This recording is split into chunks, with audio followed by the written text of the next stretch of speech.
Hello, it's Miss Bell again.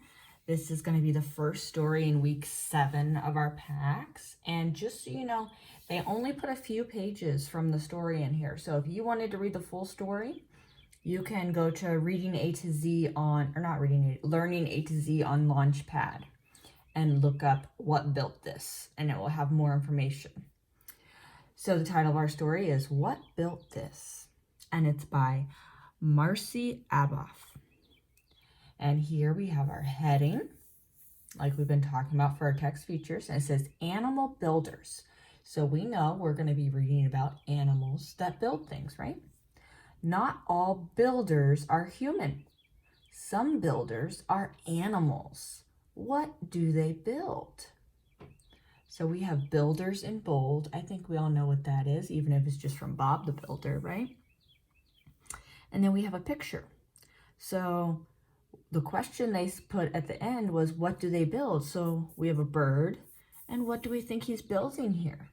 We can see and make a guess, but we could also come down here and read the caption. Male bowerbirds builds the bower for females, then decorate it. So it's kind of like a nest, but they call it a bower. And they build it for the girls, that's what females is, to try to find a mom bird. And they decorate it for them so it looks nice. So that's what they build.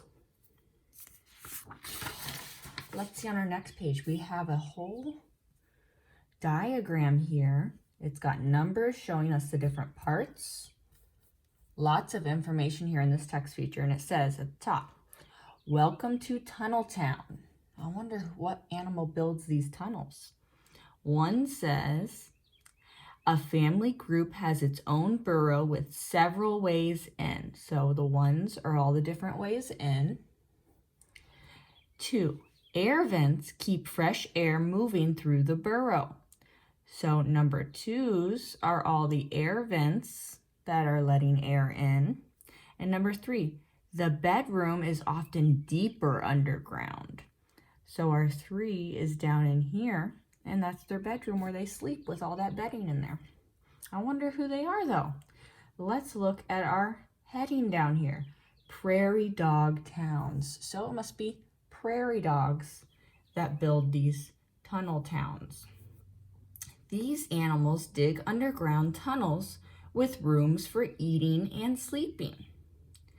So they have different rooms for eating and different rooms for sleeping.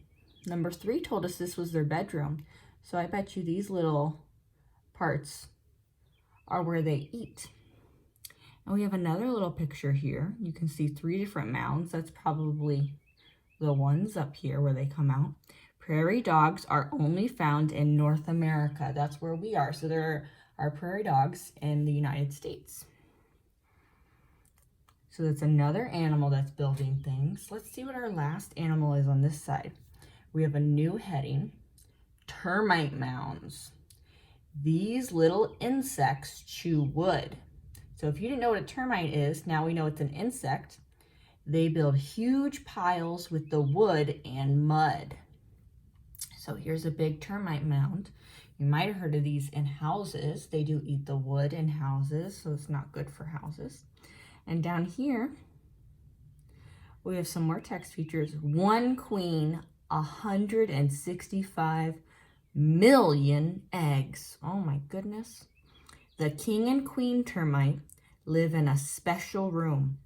The queen can produce thousands of eggs per day and can live up to age 45. So, and we have a diagram showing you that this is the queen termite up here. And then we can see all the little eggs that she's laying. So they can spread fast probably. That's why they need such a big mound there. So that's another animal builder. That's the end of the story. And like I told you, this goes from 5 to 7. So you can tell they skipped 6 in here. So if you go on Learning A to Z, you can read about more animal builders. But in our packet this week, you're going to be using what you learned from the text features about the main topic and the key details of the story. So you might have to find, where did you find the information? Where did you learn about what prairie dog homes look like? Where did you learn about the queen termite, right? You might have to tell us what text feature and where it was.